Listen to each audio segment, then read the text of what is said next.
दोस्तों, मैं वेद प्रकाश भारद्वाज आज एक अच्छी कहानी लेकर आया हूँ सिर्फ आपके लिए। कल की चिंता मत कर। एक बार एक जादूगर था। वह बहुत ही कमाल के जादू करता था। एक बार उसे राजा के दरबार में जादू दिखाने का मौका मिला। जादू दिखाते दिखाते उसने राजा का मुकुट ही गायब कर दिया। राजा ने उसे अपना अपमान समझा और उसे मौत की सज़ा सुना दी। उसकी पत्नी को पता चला तो उसे मिलने आई और रोने लगी।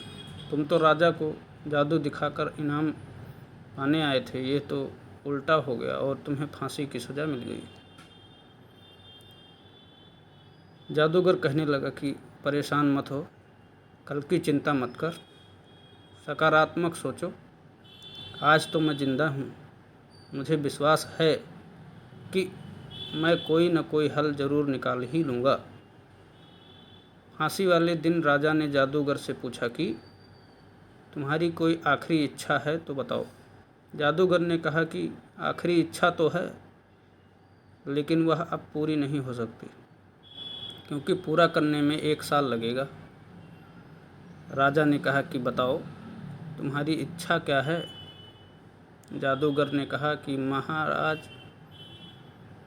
महाराज मैं एक ऐसे जादू पर काम कर रहा था जो कि 1 साल बाद पूरा होने वाला था। राजा ने पूछा कि बताओ ऐसा क्या जादू था। जादूगर बोला कि 1 साल में मैं घोड़े को उड़ना सिखाने वाला था। जादूगर जानता था कि राजा को अपने घोड़े से बहुत प्यार है। राजा सोचने लगा कि जादूगर तो यह कमाल का है, वो तो इसने मेरा मुकुट गायब कर दिया, इसलिए मैंने इसे फांसी की सज़ा दी। अगर 1 साल बाद इसने मेरे घोड़े को भी उड़ना सिखा दिया तो मेरे आसपास के राज्यों में धाक जम जाएगी। इसलिए राजा ने 1 साल के लिए उसकी सज़ा माफ़ कर दी। उसकी पत्नी फिर रोती हुई आई, कहने लगी कि तुमको ना ऐसा कोई जादू आता है और ना ही तुम ऐसे किसी जादू पर काम कर रहे हो। राजा 1 साल बाद तुमको फांसी की सज़ा दे देगा। जादूगर ने उसे समझाते हुए कहा कि पगली, कल की चिंता मत कर, सकारात्मक सोच। आज मुझे फांसी की सज़ा होने वाली थी, लेकिन 1 साल के लिए टल गई। इस 1 साल में मेरे लिए 4 संभावनाएं हैं। पत्नी ने पूछा, वो क्या?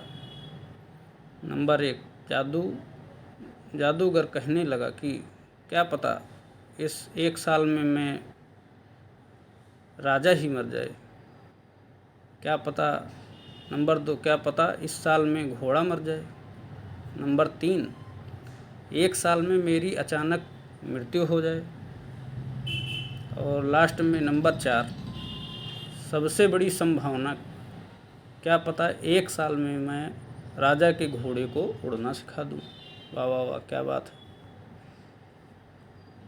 तो दोस्तों, इस कहानी से हमें शिक्षा मिलती है कि हमें मुसीबत में घबराने की बजाय सकारात्मक दृष्टिकोण अपनाकर हम उस मुसीबत का समाधान ढूंढ सकते हैं। लाइक और कमेंट और सब्सक्राइब ज़रूर करें।